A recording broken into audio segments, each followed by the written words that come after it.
Bonjour à tous, amis sportifs, bonjour. On va parler bien évidemment de plusieurs choses qui concernent le sport et plus particulièrement comment et pourquoi optimiser sa récupération musculaire.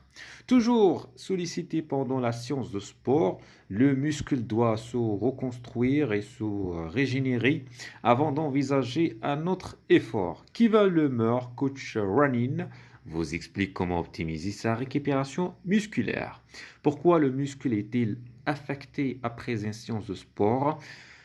Pour deux raisons. D'une part, parce qu'en produisant de l'énergie, le muscle crée aussi des déchets dus à des réactions chimiques produites au sein de la cellule pour fabriquer de l'énergie. La nature de ces déchets va dépendre de la filière sollicitée.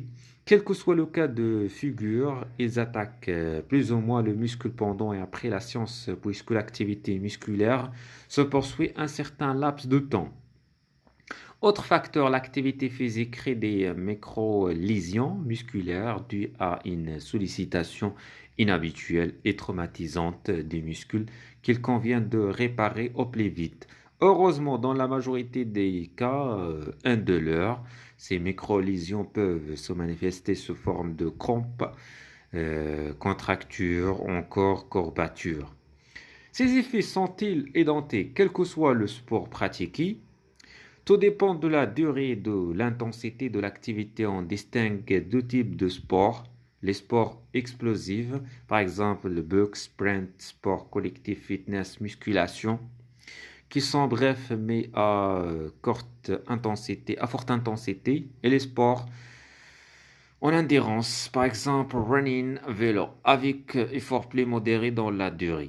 Les premiers provoquent davantage de micro-traumatismes, la pratique s'appuyant sur une capacité maximale des muscles. Les seconds produisent davantage de déchets organiques. Les sports explosifs plus fractionnés permettent en effet d'évacuer une partie des déchets pendant la séance. C'est une forme de récupération active. On alterne des séquences difficiles et des séquences de récupération pendant lesquelles le muscle oxygéné se régénère et libère les toxines. Les étirements aident-ils le muscle à mieux récupérer? La question, donc aujourd'hui, débat chez les spécialistes entre ceux qui préconisent de les éviter tout de suite après l'effort et ceux qui, au contraire, les jugent indispensables, affectés par des liaisons plus ou moins importantes.